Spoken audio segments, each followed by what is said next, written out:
все ж мене турбує це питання, як синагога стала філармонією і хто отримує 8 років ув'язнення.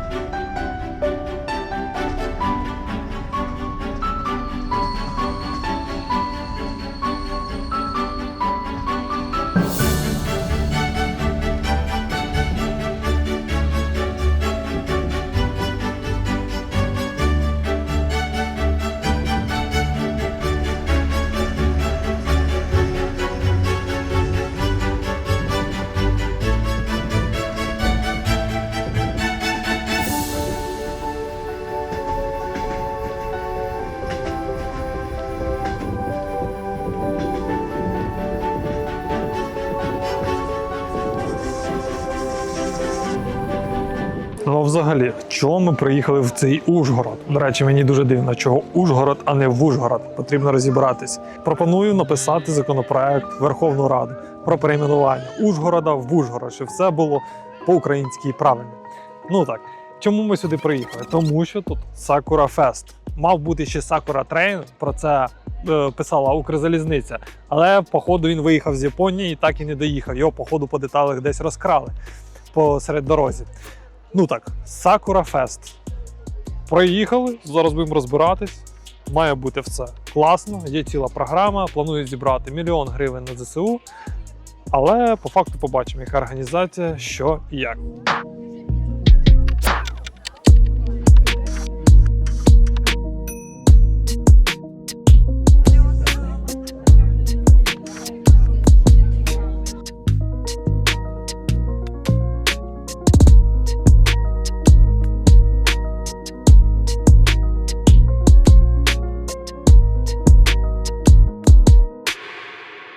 Ні, ну такі б яєчки на Пасху я б точно посвятив би.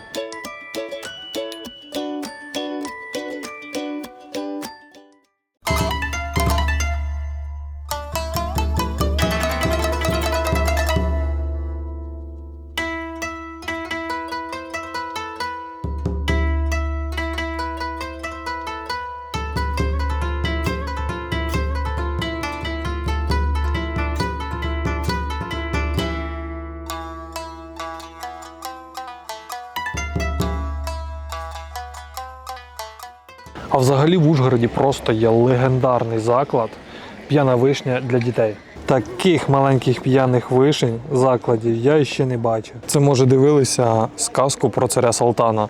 Там його жінку запакували в бочку. Це, мабуть, в такій бочці вона і плила, а потім її прибило в Ужгород і тут зробили п'яну вишню.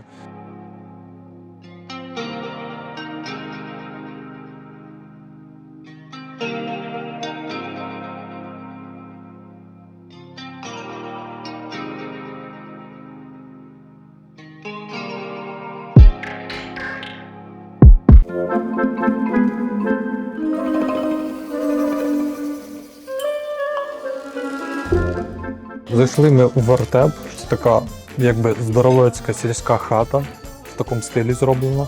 Все аутентичне, типу як ми селяни, українські селяни. Зайшли поїсти. Меню, звісно, трошки таке обшарпане, але спробуємо по кухні. Тому що і єдине, що якби тут плюс, ми зайшли, тут чуть-чуть пахло хлоркою. Але це нормально. В центрі міста обійшли десь 5-6 закладів, смердить просто в кожному, не можна просто всидіти. Тут хоча б трошки хлорочки, але ну краще набагато. Спробуємо, який смак цієї їжі. Будемо дивитися далі, поки мені подобається самий антураж. Ці смердючі запахи – це масло, яке пережарили 1 000 000 разів.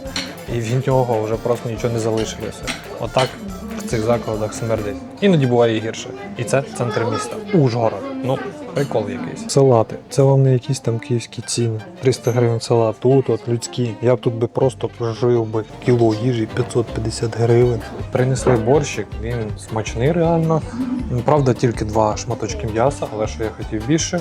Ще 2 страви. Зараз ще раз я вам спробую, може якісь в мене з'являться додаткові коментарі. Ну він смачний. Він смачний, гарний.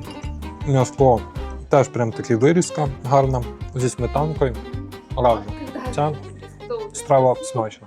Наступна наша страва – це свина фортеця. Це, ну от, дивіться, сирок, зелень, перчик, м'яско, свинина, вирізка, помідорчик і картопелька. І це все в такому якомусь соусі. Жирному соусі. Гаряча. Гаряча. Але це смачно дуже. Це реально смачно. М'яском. І це як домашня їжа. Реально. Не прям супер жирно, але все прям так на межі. Прям реально смачно. Принесли нам винце і узварчик. Спробуємо спочатку винце. Пахне прям як домашнє винце. І на смак. Як домашнє винце, це не якийсь вам в магазині. Таке специфічне, побачимо, який ефект. Ну і узварчик. Трошки би його менш солодше і трошки холодніше взагалі було б. Ну, наступний у нас словацький делікатес. Принесли, до речі, все, воно ще шкварчало. Думаю, це буде взагалі смакота. Це в нас типу великий дерун, сирок, трошки якихось перчик, салатик. А всередині там щось має бути дуже смачне. Моркву поки бачу, шкварки. І дуже все щось виглядає смачно. Думаю, це взагалі буде жирно. Тупо домашня їжа. Хорошо. Поїли, все було дуже жирно, на 2 людей навіть багато, ми б не доїли. Я зрозумів для чого. Точніше, чому так багато на Закарпатті мінеральної води. Бо без мінеральної води їхню їжу їсти це дуже важко. Все дуже сильно жирне. Але з мінералочкою все пішло прям добре. Був прикол, ми замість борща хотіли замовити бограч. І кажуть, нам немає хлібних тарілок. Я такий, ну добре, давайте борщика спробуємо. А потім дивлюся, є хлібні тарілки. За сусіднім столиком з хлібними тарілками. Я такій офіціантці кажу, можна вас, будь ласка? Вона така підходить, нахиляється і каже, ви що нас? Кинуть вирішили? Я не поняв. Прям так і кажу. Вона така, ви що? Ні, це їх тільки привезли, все це. Кажу, ну ладно, дивіться мені.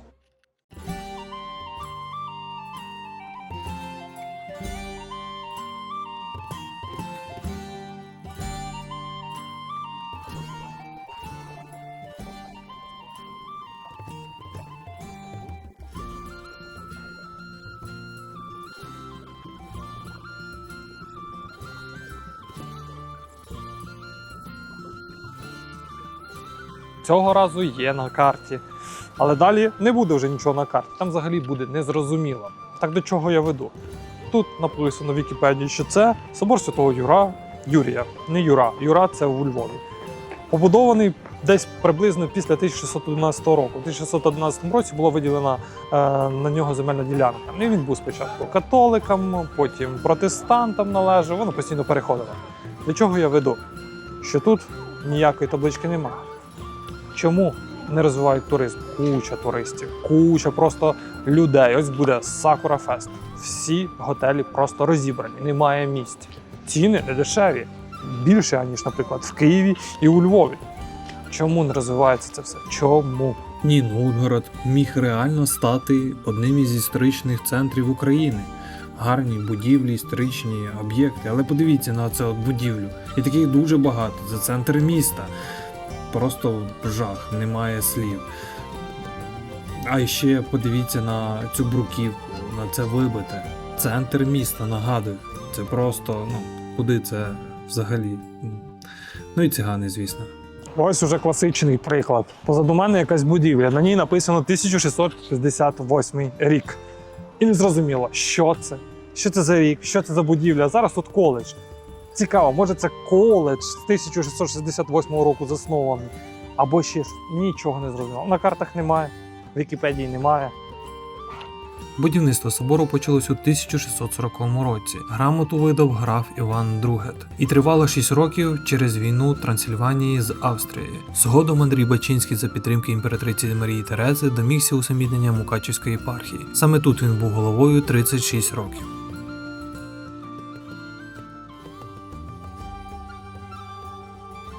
Ну що ж, перша табличка. А чому перша табличка? Да тому, що це приватна власність. Тому хтось і по-нормальному заробив, а не державна. Якого фіга? Не зрозуміло. Імператриця Священної Римської імперії Марія Тереза. Чому вона тут? Там за її правління було зроблено дуже багато для міста, і вона виділяла на це нормально ресурсів. Ну тому і вона тут. Там є історична справка. Хочете, почитайте. Або в інтернеті загугліть. Є тут такий прикол. От, наприклад, позаду мене будівля, вона колись була старовинна, її просто реконструювали, причому похабно реконструювали. І там зараз садочок. І таких будівель дуже-дуже багато. Наприклад, був будинок клірика, там зараз кафешка. На випусках кожна дівчинка, хлопчик вибирає собі пару, гарненьку. А це та сама дівчинку, яку ніхто не вибрав. Жалко її. От, Австро-Угорський дім. Історична цінність, пам'ятка. Але зараз всередині тут ресторан. Так, все, історичні речі зберігаються, все, але ресторан. Ну добре, хоч так. Зустрічає тут такий дядя офіцер. Красавчик.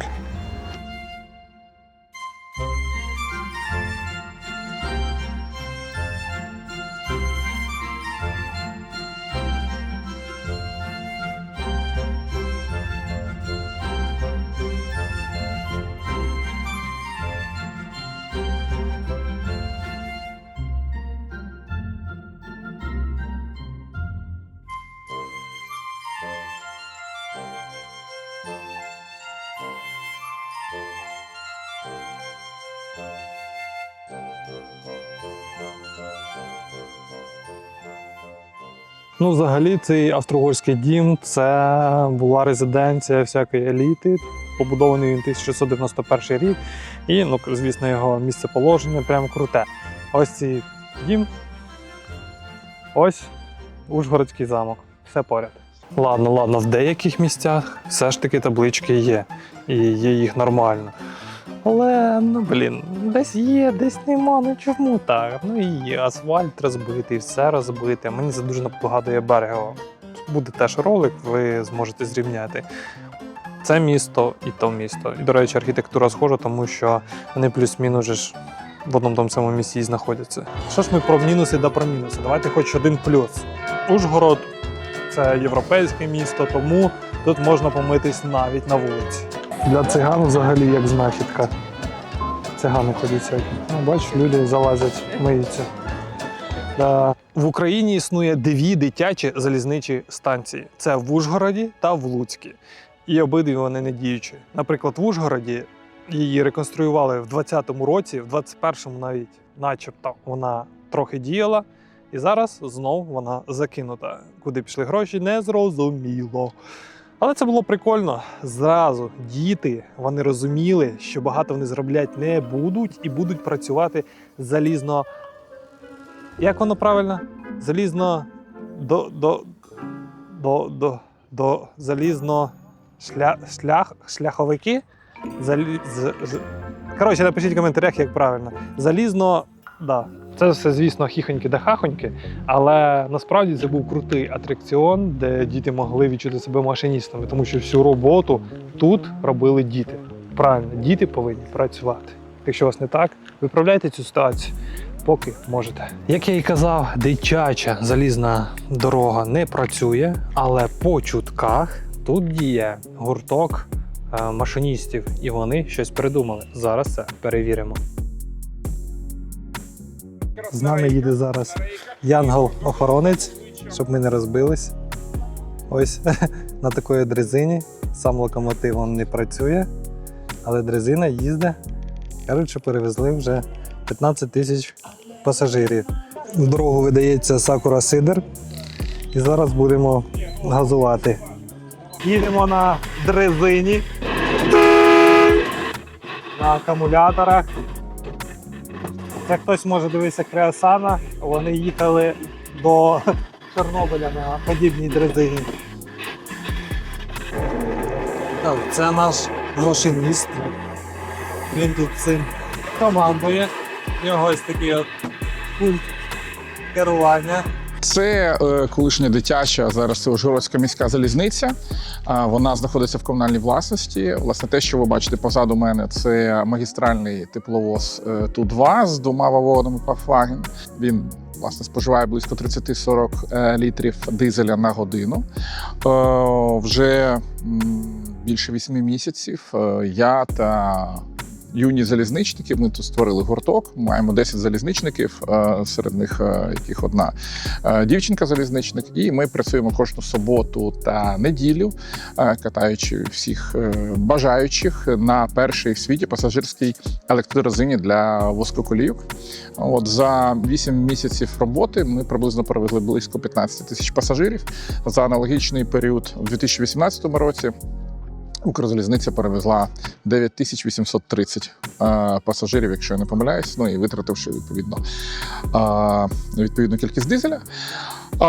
Наша мета – це розширити, зробити з цього ветеранський громадський простір з різними атракціями. Як ви бачили, вже там є модельна залізниця. І також збудувати більший електролокомотив, точніше це буде електромоториса, щоб якісно і кількісно збільшити. Хто що не скаже, але в СССР вміли робити атракціони. Подивіться, для дітей це взагалі, я думаю, був просто вау, коли один катає, інші катаються. Для мене це був навіть зараз, я офігіваю з цього всього. А уявіть, дітям, коли не було комп'ютера, щоб це все спробувати і самому ще й поводити. Та і я б сам зараз поводив, якщо була б змога.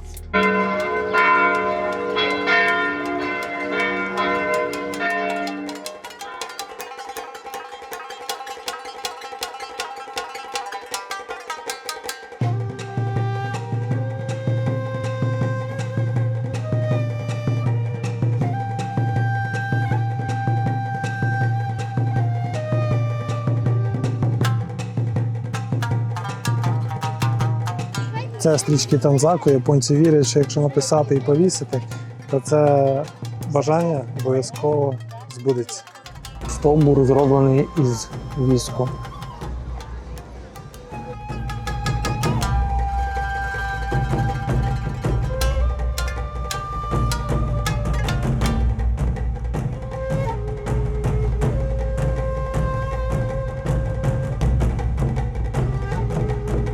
Але знаєте, в цілому в мене якісь враження дуже змішані. Я очікував, що в Ужгороді буде дуже багато сакур, хоча б, я не знаю, алея там з 20 дерев зліва, 20 дерев справа.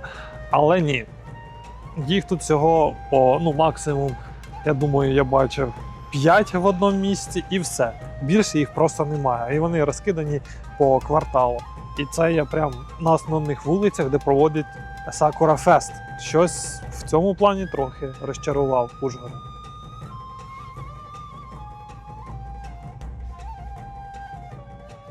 Але знаєте, ми все ж таки попали саме в той золотий час. Ще вчора ходили, і ці сакури просто квітли, сьогодні вже почали падати пелюстки. Їх просто усіяно, всі дороги ними усіяні. І пахнуть вони просто вау. Хотілося б більше, набагато більше, але вже як є, і це гарно.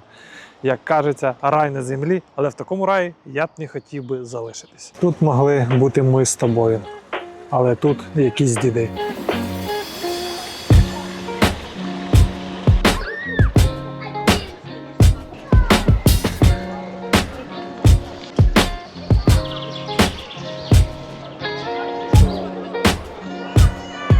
Да, насичені них такі відполировані. Прям прикол.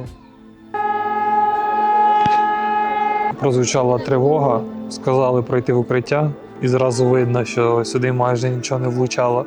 Люди просто забили болт і з дітьми, з колясками просто продовжують гуляти по вулиці.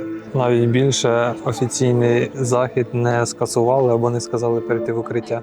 Просто зараз буде продовження. Проживали ми в готелі Дует. Він називається Дует Плюс, але тут чогось плюса немає. Я пройшов на рецепшені, спитав, чому так. Він каже, плюс десь втратився. І я вам дійсно скажу, що плюс десь втратився, тому що колись, мабуть, це і був плюс, а зараз це вже з певною такою натяжечкою плюс, тому що готель старий. Колись це був прямо розкошний максимум. Зараз це вже трошки він такий підзакинутий. Навіть на рецепшені ти не можеш, якщо тобі хочеться водички, нічого замовити взагалі. Сніданків, до речі, немає. Коштує цей готель 4400 з чимось за 2 ночі. І це майже найменша ціна по Ужгороду. Сам стан ви можете подивитись. Прикольного тут дуже було чутно, як щебечуть пташки зранку, і взагалі дуже чутно їх. Це вже якби плюс Ужгорода. Зранку вас будять півні, ви чуєте гусів, вони дуже сильно гегочуть. Це у нас тут балкончик. Ось такий от вигляд з нього. Да, не супер, але за ці гроші прям норм. Тут зразу вуличка.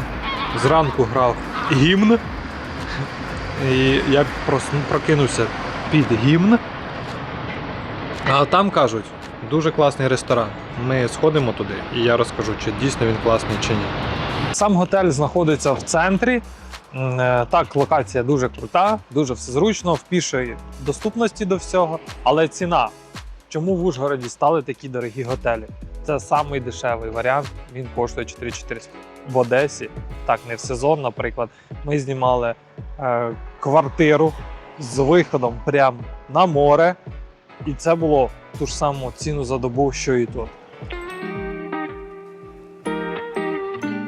Тут дуже гарна територія. Сидиш в бесідочках, навколо машинки трохи їздять.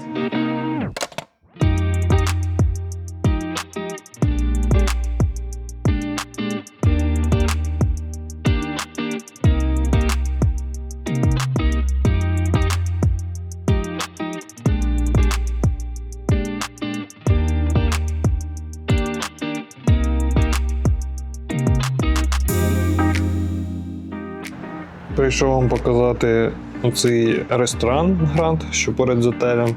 Ціни тут нормальні.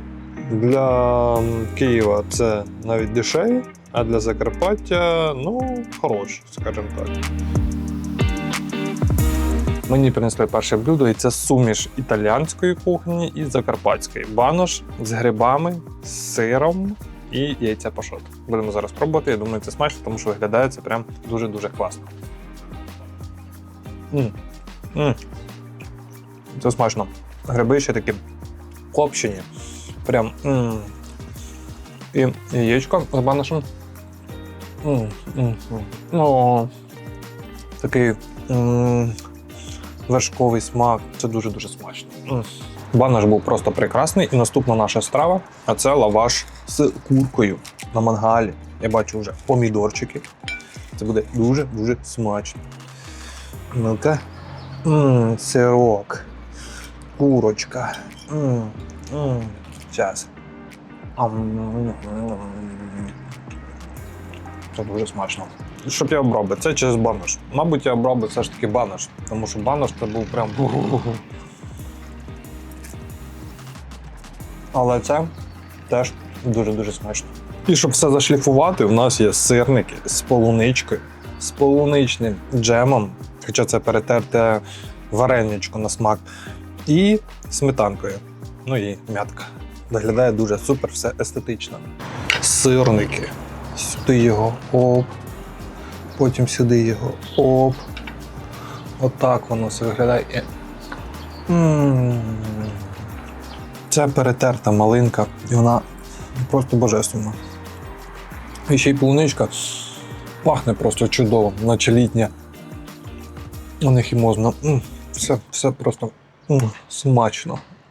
Ну, мій вердикт, це все дуже смачно. Раджу вам побувати в цьому ресторані, якщо ви будете в Ужгороді. Це синагога. Чи ні? Чи це не синагога? Оп, А це не синагога, це філармонія. Ну все ж мене турбує це питання, як синагога стала філармонією. І хто отримує 8 років ув'язнення згідно нового закону України про антисемітизм чи семітизм. Коротше, багато говорити не буду, а то підпаду під цей закон і буду гнити в тюрягі. Схоже, я знайшов першого кандидата на цю статтю. Законопроект Зеленський, який відписав про антисемітизм, ті, що там 8 років ув'язнення. Це Райфайзенбанк. Це був раніше будинок Равіна.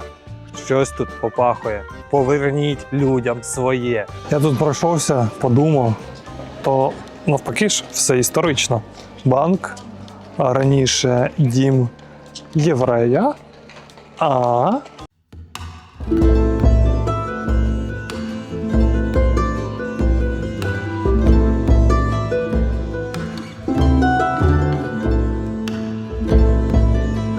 Ужгородський замок має 3 рівні безпеки: зовнішній, самі стіни і вже якби основна твердиня – сам замок. Він неодноразово перебудовувався. Це відоме поселення білих хорватів. Потім їх звідси вибили. Хорвати, білі хорвати – це слов'янське плем'я, яке тут проживало. Тут і угри нападали, і мадяри нападали, хто тут тільки не був. І цей замок переходив з рук в руки. Вже основний остаточний вигляд він набув при Австро-Угорській імперії. Також варто зауважити, що це був один із центрів визвольного руху Ракоція.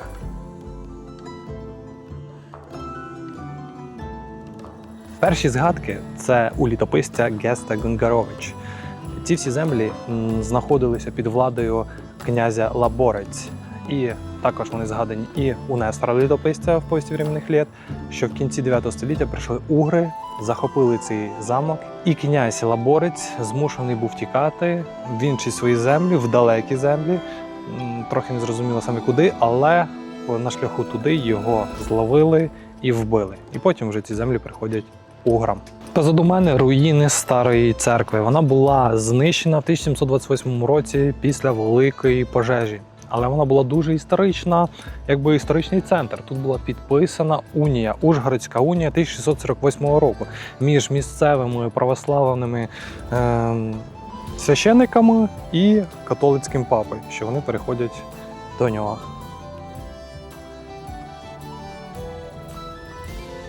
Позаду мене скульптура містичного птаха Турен. Він взагалі вважається богом або батьком Атіли, і тому це дуже якби міфічна така істота. Вважається, що саме він приніс на початку повстання Аракоці меч, з яким він і очолив повстання і здобув перемогу. Кожен, хто реконструював цей замок, залишав після себе такі камні, на яких було вибито написи. Хто це зробив і коли? Тут 1800 якийсь рік, не сильно видно.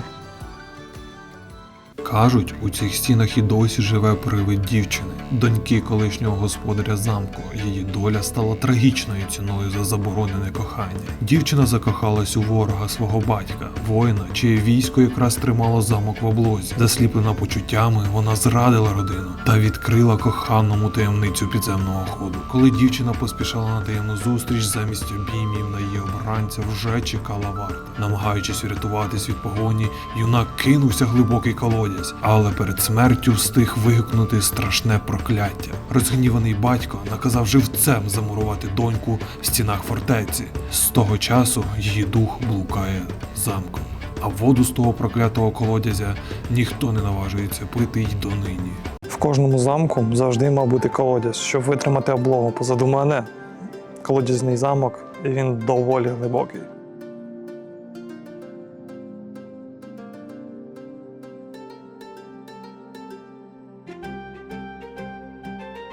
Це надгробна плита Клари Буткаї. Є свідчення, що для неї були опікуни, тому, скоріш за все, вона померла в ранньому віці.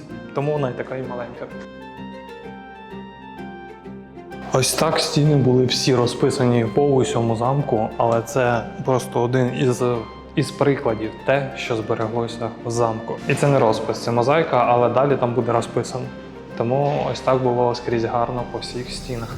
Є великий замок, повинна бути і каплиця. Окрім тої церкви, яка зруйнована, і ви побачили її фундамент на вулиці, була і каплиця в самому замку.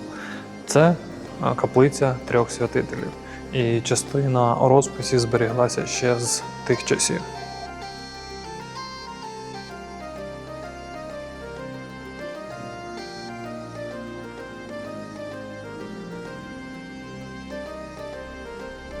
Є тут така цікава інтерактивна книга, зроблена за допомогою проектора. Літописи, що збереглися, можна полистати.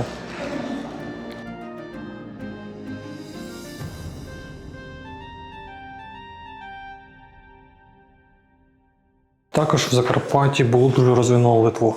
І Литво – це в сенсі виливають з металу якісь цікаві цікавинки. І ось тут всі експонати з тих пір, це 18-19 століття. І всі вони дуже гарні. Хочете побачити, як виглядала політична агітація 20-30-х років? Да, ось так. Вона тоді була. І завжди вона була ще з часів Римської імперії.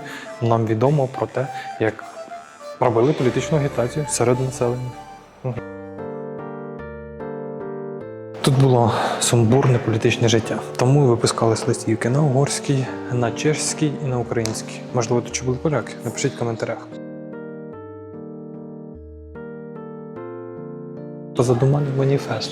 Перша Українська Центральна Народна Рада в 1938 році. Тоді була об'явлена незалежність України з столицею Закарпатської України в Хустці.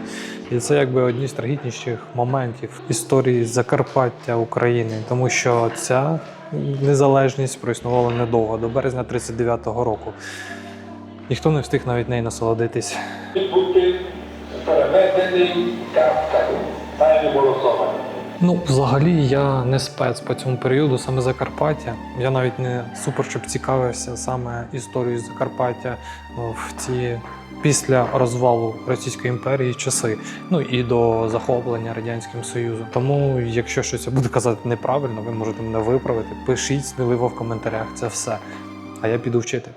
Меч дуже цікавої форми. Не знаю, чи він був реальний для боїв, тому що він би, я думаю, зламався. Справді, виставка тут дуже-дуже цікава. Тут дуже багато різних прикрас, різних нарядів, про героїв різних розказано. Але є невеличка проблема, що більшість – це якісь суперпопулярні місцеві герої, і якби не на загал України, не загальнонаціонально українські герої. Вони навіть скоріше угорські або якісь чешські герої. Так, вони багато зробили для саме Ужгорода, Закарпаття, але це одна із причин, чому я про це і не знаю. Тому що тут дуже був великий вир політичних подій, дуже багато всього було, але вони суто, це якби була околиця, навіть трошки далі було, то Мукачево далі, але не далі, ніж Карпати. І все, Ужгород, Чехія, отуди всі політичні події звідти на Карпатах вони завершувалися, а вже за Карпатами там вже було трошки інакше.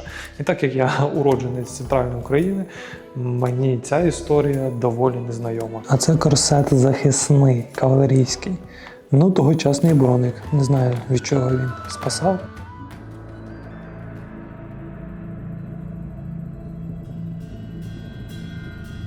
Підземелля Ужгорода. Вони доволі обширні. Їх знайшли, до речі, не так давно, всього десь близько 15 років тому, але вони прям вражають своїми масштабами.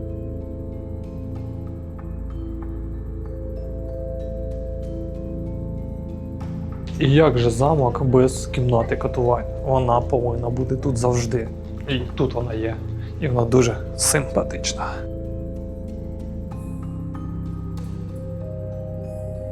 Це дуже цікавий кувшинчик. Тут ось бачите два виходи, тут дві ємності всередині. І можна було налити отруту в одну нормальну, або гарне і погане вино. І тут ось затискав ось цей піптик і текло з одної ємності, відкривав з іншої. Ось так от. І це знайдено на археологічних розкопках.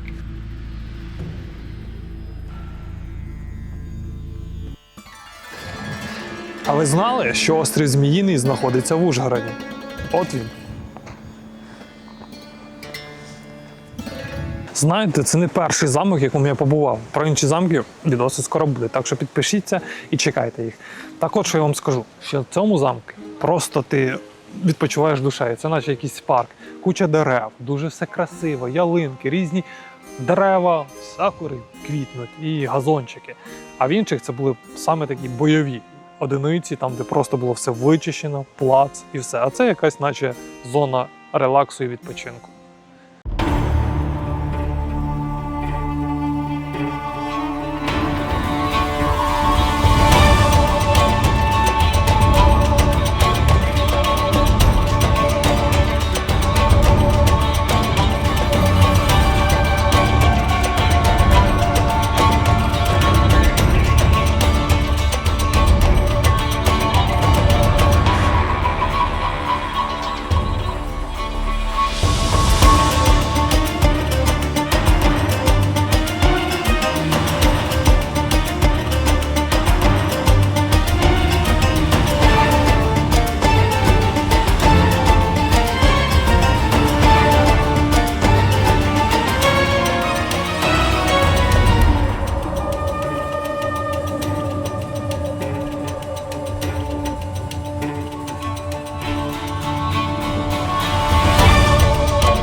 Дай Боже, панове. Зараз ми знаходимося в Національному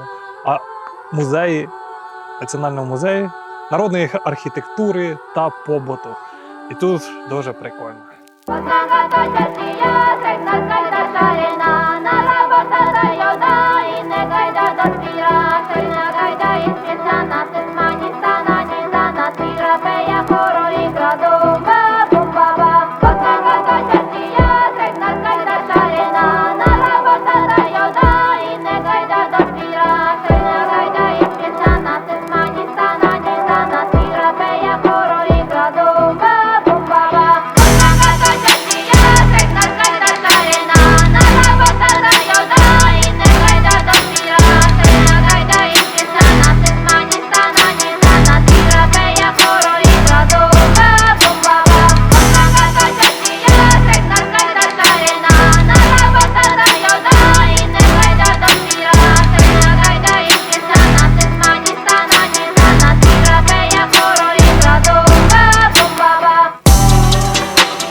Так, заходимо у школу. Ого. Так. Ось так за партами навчалися маленькі українці і україночки.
Тут зібрані різні хати та їх побут, автентичний побут з усього Закарпаття, з різних сел і якісь цікавинки.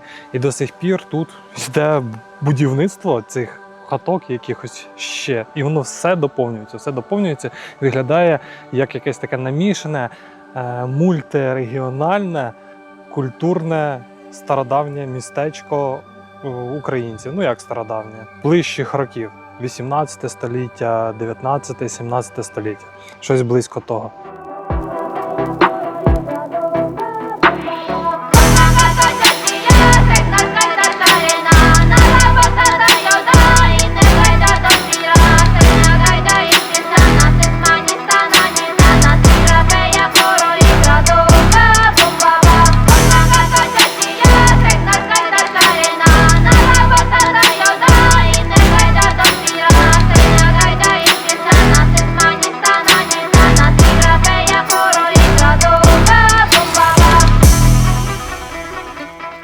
Цей музей під відкритим небом знаходиться прямо біля Ужгородського замку. І якби це зосередок дуже цікавих історичних споруд. Да, сувеніри не такі, звісно, багаті, як Кам'янець-Подольську, але теж нормальні. А це скільки людей в вихідний день. Просто подивіться, скільки дофігіще туристів. Знаєте, що ще в Ужгороді дивує? Що просто якісь комунальні служби, вони відсутні. Дороги всі розбиті, тротуари розбиті. Наприклад, тут є якась адмінбудівля, якась міська щось там. Вона просто в жахливому стані. І це, щоб ви розуміли, зліва он там гігантський собор історичний. Справа замок, там де просто через цю дорогу їздять просто сотні, тисячі туристів. І вони не можуть це зробити. Оце саме більше дивує. Просто гроші, походу, хтось тире собі в карман. По Ужгороду розкидано купа ось таких от фігурок. Їх дуже багато, вони різні, є ціла карта, вона дуже величезна. І тут навіть видно сліди від куль. Це перила дуже старі, а це взагалі за мною Київська набережна. І у всіх у цих фігур натерті носики, мабуть, на вдачу.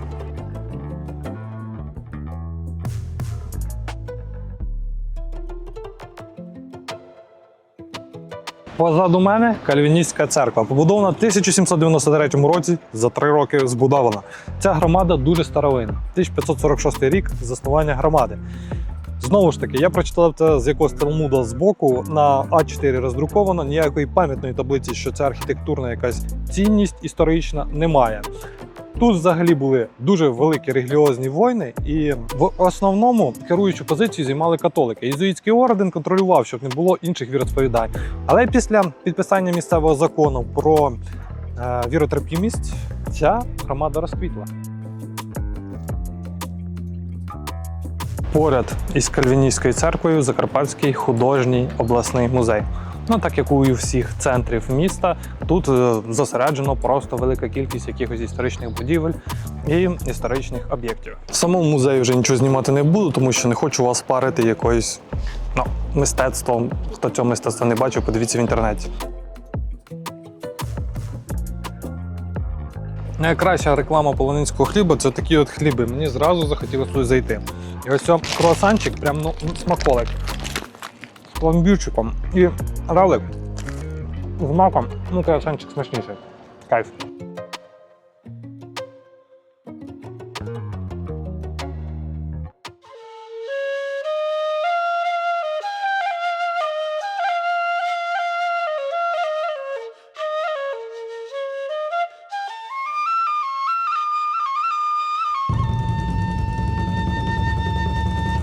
Сакура Фест починається з традиційного ярмарку. Тут виробники з сусідніх областей і взагалі з Закарпаття приїжджають і всім торгують.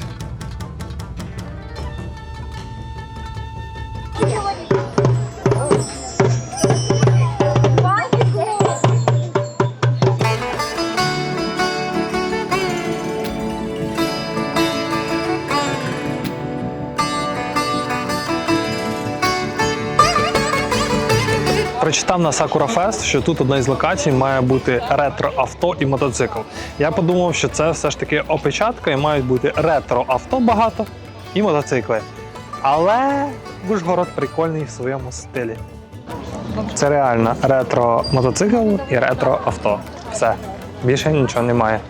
І я думав, що це буде щось, звісно, краще, але ну що маємо. Ні, ну за рахунок оцієї всієї краси Ужгород витягує.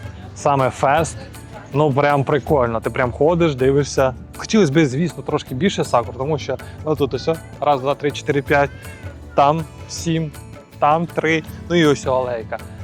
Є, звісно, алейка така побільша, але ну, там знімати не можна, там певний об'єкт. Ну, тому якось так. Маємо, що маємо. Але прикольно.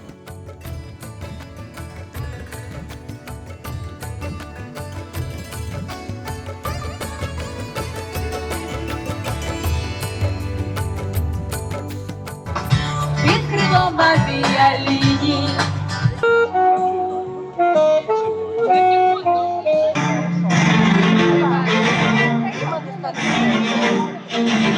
На осінь, як упаде із явора, листя школи зовсім.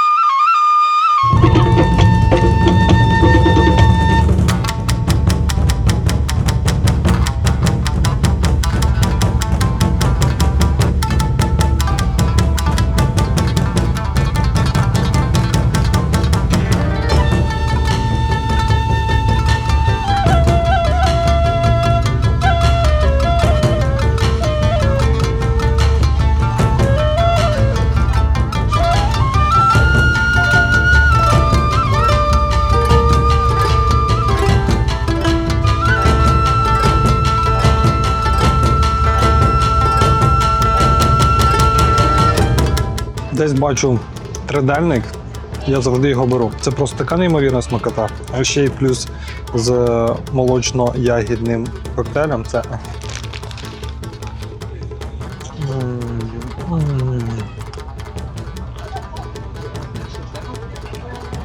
смакота.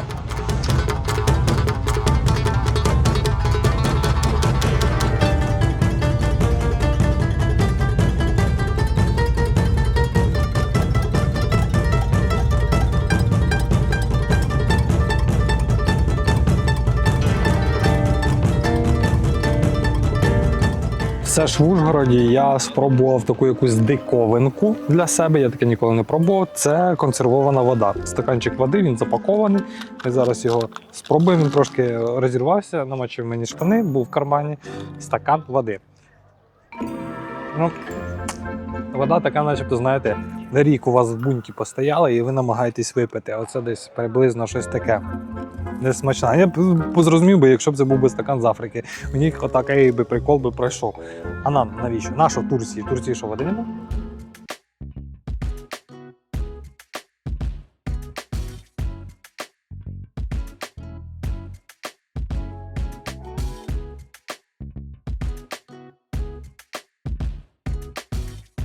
В Ужгороді є свій Чорнобиль. І цей Чорнобиль за мною. Ця будівля просто вражає своїми приколами, і це готель Закарпаття. Що ж інакше могло бути в цій будівлі? Таке враження, що зараз десь там зірветься реактор позаду неї і почнуть вибігати люди.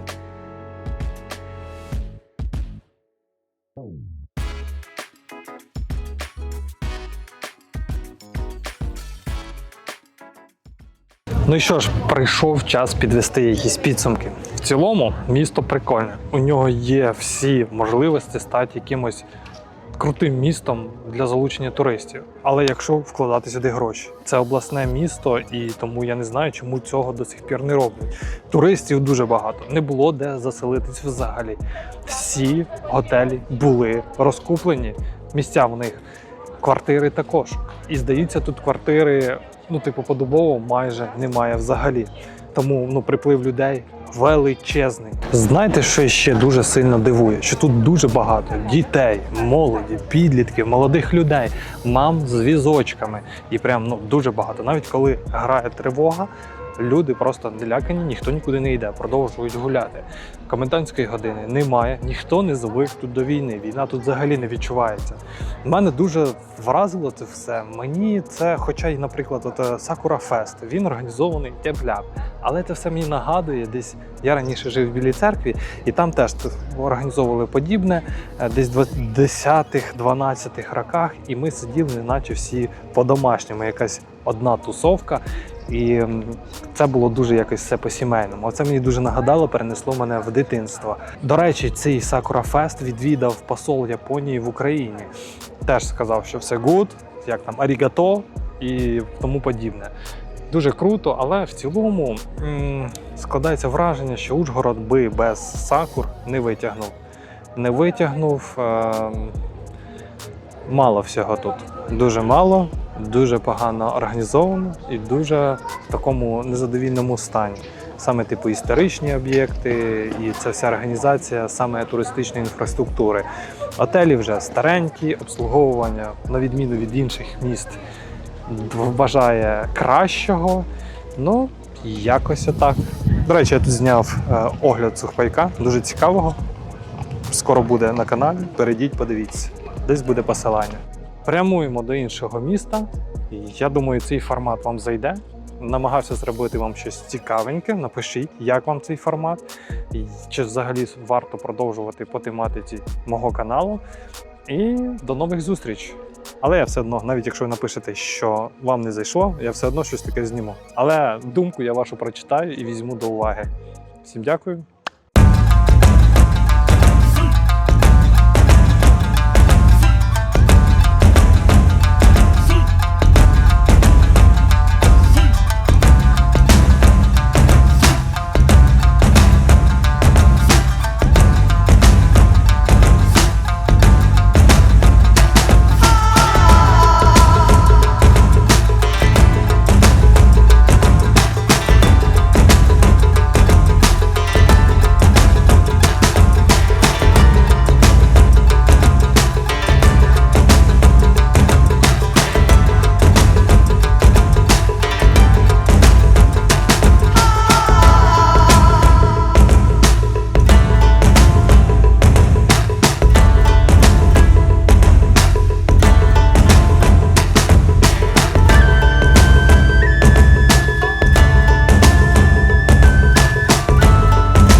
Я вам казав про Ужгород, що там куча сакур, круто. Все це, начебто так, але ми за весь час подорожі по Ужгороду побачили від сили дерев 50-60. Зараз ми просто проїздом з пересадкою на потяг в Мукачево. І в Мукачево просто зайшли на одну з алеїв, по картах били. Отак туди, я не знаю, кілометр, одні сакури зліва справа. Туди ще трошки. І ось ще одна алея, я не знаю скільки метрів, ну на вигляд 200-300 точно. Там є сакури, все устлано лепестками сакур. І ну запах крутий. Сакури, правда, трошки відрізняються, вони молодіші ще не починають витись вниз, але теж дуже-дуже гарні, є і старіші, і молодіші. Дуже класно. Якщо ви просто хочете на сакури, їдьте в Мукачево, ви кайфануєте тут набагато більше, тому що і дороги рівні, і тротуари нормальні, а не так, як в Ужгороді.